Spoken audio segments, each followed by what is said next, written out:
Joining us today is Kelly Howlett, Mayor of Port Hedland, who'll be speaking at IIR's Resources and Regions Conference, which takes place on the 27th to 29th of September in Brisbane. Hello Kelly, thanks for joining us. Hello James. First of all, how's the Pilbara region currently faring in comparison with other regions when it comes to sustainable development? Well, I think we're faring much better now, certainly in more than we have in the past 2 years, and it's been amazing the difference that you can see in the past 2 years since there has been a real concerted effort and a real push to look at more sustainable development here in the Pilbara. So we've still got plenty to do. Certainly we're not, we're still probably going around that first bend if we were running a 400-metre race. But now that we are getting a financial commitment from state and we've been able to then use that financial commitment to leverage further dollars, both from ourselves, from industry, from private business, we've been able to then take it that next step and get some of the much-needed community infrastructure in place.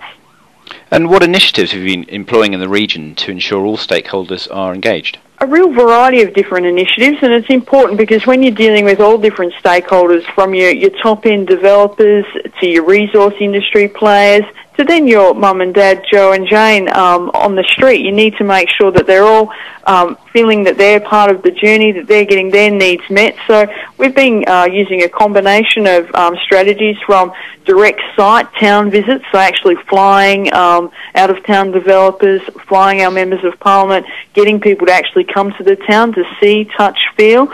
Then we've also used function events, sundowner-style events that we've held in Perth, so that it makes it easier that you can get a lot of, whether it be investors, developers, resource industry heads, all in the one space. And then we've had local events here, so it's very important that we keep our local community abreast of what's happening and making sure that they've got ownership and feel part of it as well. So just last night we actually had a gearing up event, and that's the term we've been using here in terms of that, describing the transition from a town to a city, gearing up for that change. And last night we had a sundowner event where I presented information on future land and development opportunities. Each of my council directors provided information from their different directorships, and it was great just to have that informal chat, get people answering questions, and just everyone being able to look at the display boards and be able to see what different things are happening around town. Can you run me through the Pilbara Cities initiative? Yes, certainly. Now, the Pilbara Cities initiative is a state government initiative, and it's really about encouraging more people to live and settle in the nation's powerhouse, the Pilbara. So the state government initiative is actually transforming Port Hedland, Karratha, Newman and Tom Price, modern, vibrant cities and towns in the case of Newman and Tom Price. So it actually has nodes of high-density development supported by quality amenity services and facilities. So there is some revitalisation of existing town centres, and South Hedland within my local council is one of those being revitalised.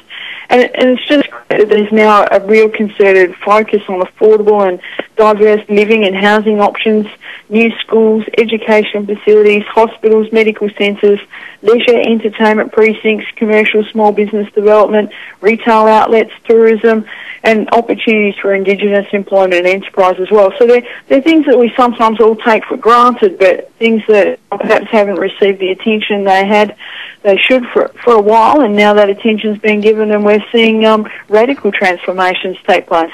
What's the next step in promoting sustainable development in the Pilbara, and what lessons do you think can be learnt by other regions? I guess really just making sure it is that true partnership, so making sure that we've got local, state, federal government as well as our resource industry and business, private developers all on the same page, all wanting the same thing to happen. Making sure that we're getting things done.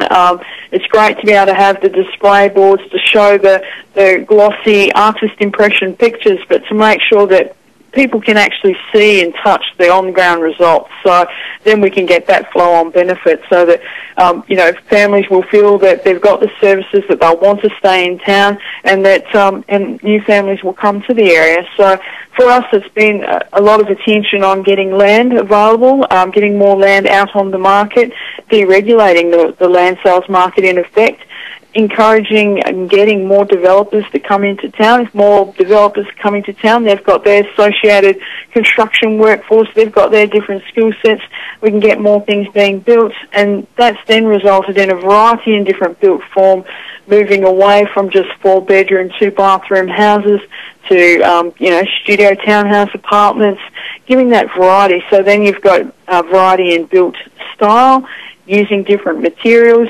That then flows onto price. So then you are getting that more affordable housing. So then you're seeing families as a matter of choice coming to live in the area, in town, rather than, being precluded from doing so because of high rental prices or high house prices.